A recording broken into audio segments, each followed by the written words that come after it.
Hello friends, welcome to Bharati Sobi. ಸ್ನೇಹಿತರೆ, ನಮ್ಮ ಮನೆಯಲ್ಲಿ ಎಲ್ರಿಗೂ ಬೂದು ಕುಂಬಳಕಾಯಿ ಈ ಆ್ಯಶ್ ಕಾರ್ಡ್ನ ಕಡುಬು ರಸ ಅಂದರೆ ತುಂಬಾ ಇಷ್ಟ. ನಾನು ಇದನ್ನು ಬೆಳಗಿನ ಉಪಹಾರಕ್ಕೆಂದರೆ ರಾತ್ರಿಯೇ ತಯಾರಿಸಿ ಇಡ್ತೇನೆ. ಯಾಕೆಂದರೆ ಬೆಳಗ್ಗೆಯಿಂದಲೇ ನಮ್ಮ ಫ್ಯಾಮಿಲಿ ಮೆಂಬರ್ಸ್ಗೆ ನಾನು ಒಳ್ಳೆಯ ಆರೋಗ್ಯಕರವಾದ ಆಹಾರವನ್ನು ಕೊಟ್ಟೆ ಎನ್ನುವ ತೃಪ್ತಿ ನನಗೆ ಸಿಗುತ್ತೆ. ಸ್ನೇಹಿತರೆ, ಅರಿಶಿಣದ ಎಲೆಯಲ್ಲಿ ಕುಂಬಳಕಾಯಿಂದ ತಯಾರಿಸಿದ ಈ ಕಡುಬು ಆರೋಗ್ಯಕ್ಕೆ ತುಂಬಾ ಒಳ್ಳೆಯದು. ನೀವು ಕೂಡ ನಿಮ್ಮ ಫ್ಯಾಮಿಲಿ ಮೆಂಬರ್ಸ್ಗೆ ಇದನ್ನು ಮಾಡಿಕೊಡಿ. ತುಂಬಾ ಸುಲಭ ನೋಡಿ. ಈಗ ನಾನು ಇದನ್ನು ಮಾಡಲಿಕ್ಕೆ ಸುಮಾರು 1.5 kg ಅಕ್ಕಿಯನ್ನು ವಾಶ್ ಮಾಡ್ತಾಯಿದ್ದೇನೆ. ಚೆನ್ನಾಗಿ 4-5 ಸಲ ನೀರಿನಲ್ಲಿ ವಾಶ್ ಮಾಡಿ ಆಮೇಲೆ ಇದನ್ನು ಸೋಸಬೇಕು, ನೀರು ಬಸಿಯುವ ಹಾಗೆ. ಆನಂತರ ಇದನ್ನು ಬಿಸಿಲಿನಲ್ಲಿ ಅಥವಾ ನೀವು ನೆರಳಿನಲ್ಲಿ ಮನೆಯೊಳಗೆ ಫ್ಯಾನ್ ಕೆಳಗೆ ಒಣಗಿಸಿಟ್ರೂ ಪರವಾಗಿಲ್ಲ, ಒಣಗಿಬಿಡುತ್ತೆ ಫ್ರೆಂಡ್ಸ್. ಆನಂತರ ಹೀಗೆ ಡ್ರೈ ಆದ ಅಕ್ಕಿಯನ್ನು ಮಿಕ್ಸಿ ಜಾರಿಗೆ ಹಾಕಿ ಇಡ್ಲಿ ಅಕ್ಕಿ ರವೆ ಥರ ಕಡಿ ಮಾಡಿಕೊಳ್ಬೇಕು.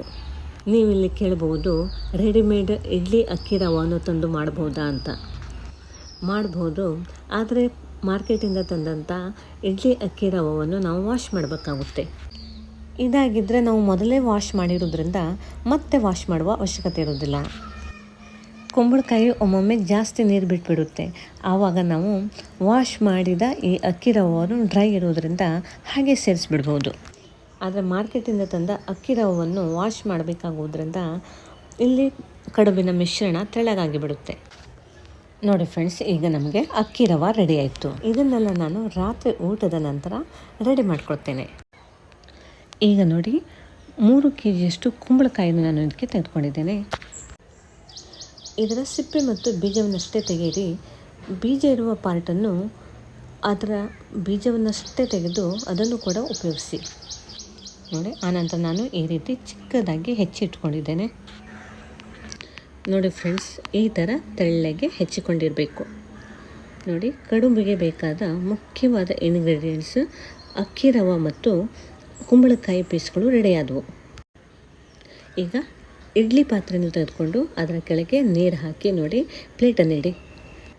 ಆನಂತರ ಒಂದು ದೊಡ್ಡ ಬೌಲಿಗೆ ಇದರಲ್ಲಿರುವ ಅರ್ಧ ಅಕ್ಕಿ ರವೆಯನ್ನು ಹಾಕಿ, ಆನಂತರ ಹೆಚ್ಚಿದ ಕುಂಬಳಕಾಯಿಯನ್ನು ಕೂಡ ಅರ್ಧದಷ್ಟು ಹಾಕಿ.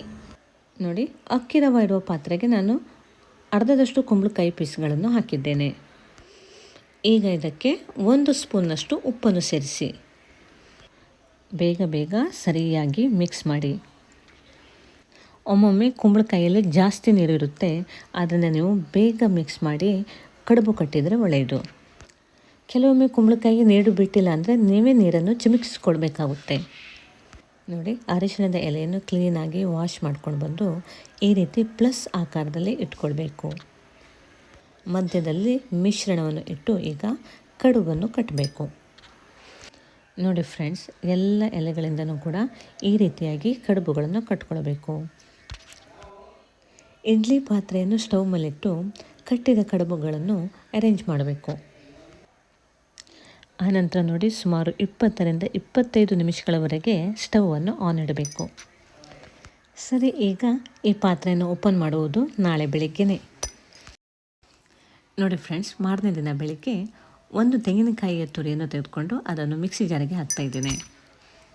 ಆನಂತರ ರುಬ್ಲಿಕ್ಕೆ ಬೇಕಾದಷ್ಟು ನೀರು ಹಾಕಿ ಇದನ್ನು ಫೈನ್ ಪೇಸ್ಟ್ ಮಾಡಬೇಕು. ಓಕೆ ಫ್ರೆಂಡ್ಸ್, ನೋಡಿ, ಈಗ ನಾನು ಇದನ್ನು ಪೇಸ್ಟ್ ಮಾಡಿ ತಂದಿದ್ದೇನೆ.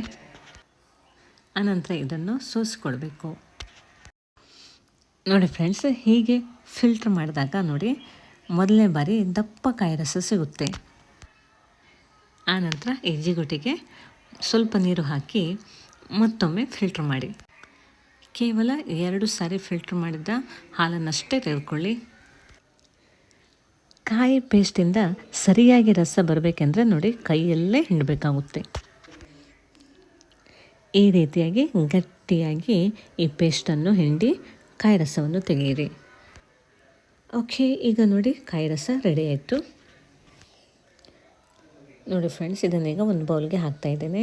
ಹಾಗೆ ನೋಡಿ, ಆನಂತರ ನೋಡಿ, ಏಲಕ್ಕಿ ಪೌಡ್ರು ಮತ್ತು ಬೆಲ್ಲವನ್ನು ಇದಕ್ಕೆ ಸೇರಿಸಬೇಕು. ಸ್ನೇಹಿತರೆ, ತುಂಬ ಆರೋಗ್ಯಕರವಾದದ್ದು.